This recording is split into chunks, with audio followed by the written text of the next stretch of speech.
IPL RCB ചാമ്പ്യന്മാർ. ഫൈനലിൽ ഗുജറാത്തിനെ 5 വിക്കറ്റിനാണ് RCB തകർത്തത്. വെടിക്കെട്ട് ബാറ്റിംഗ് നടത്തിയ വിരാട് കോഹ്ലിയാണ് കിരീടം നിലനിർത്താൻ ടീമിന് കരുത്തായത്. 155 റൺസ് 2 ഓവർ ബാക്കി നിൽക്കെയാണ് RCB മറികടന്നത്.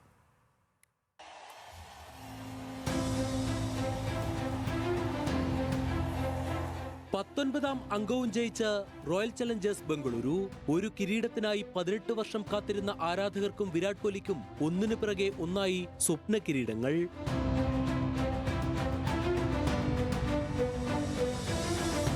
അലകടൽ പോലെ അഹമ്മദാബാദിലേക്ക് ആർത്തിരമ്പിയെത്തിയ ആരാധക കൂട്ടത്തെ ആവേശ കൊടുമുടി കയറ്റി സിക്സർ അടിച്ച് കോഹ്ലിയിലൂടെ ഒരു ക്ലാസിക് ജയം.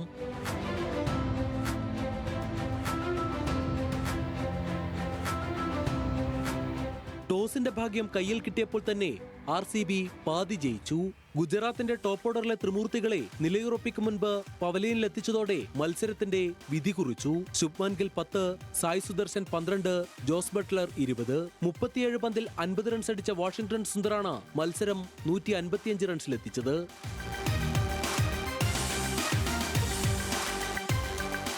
ചേസ് ചെയ്യാൻ ചെറിയ സ്കോറാണ് മുന്നിലെങ്കിലും കോഹ്ലിയുടെ ഇതുവരെ കാണാത്ത ആക്രമണമാണ് ഗുജറാത്ത് ബൗളർമാർ കണ്ടത്. 19 വർഷം നീണ്ട IPL കരിയറിലെ അതിവേഗ അർദ്ധ സെഞ്ചുറി 25 പന്തിൽ കുറിച്ച് വിരാട് കോഹ്ലി.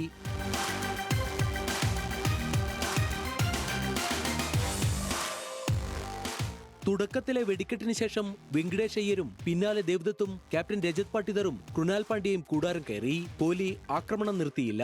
അധികം വൈകാതെ ടിം ഡേവിഡും പുറത്തായെങ്കിലും ജിതേഷ് ശർമ്മയെ കൂട്ടുപിടിച്ച് ടീമിനെ ജയത്തിലെത്തിച്ചു ചേസ് മാസ്റ്റർ. കോഹ്ലിക്കും രജത് പാട്ടിദറിനും RCBക്കും 2ാം കിരീടം. ചെന്നൈക്കും മുംബൈക്കും ശേഷം കിരീടം നിലനിർത്തുന്ന 3ാമത്തെ ടീമാണ് RCB. ആദ്യ കിരീട നേട്ടത്തിന് ശേഷം നടന്ന ദുരന്തത്തിന്റെ ദുഃഖം മറ്റൊരു കിരീടം കൊണ്ട് മായ്ക്കുകയാണ് Bengaluru. Sports desk, news Malayalam.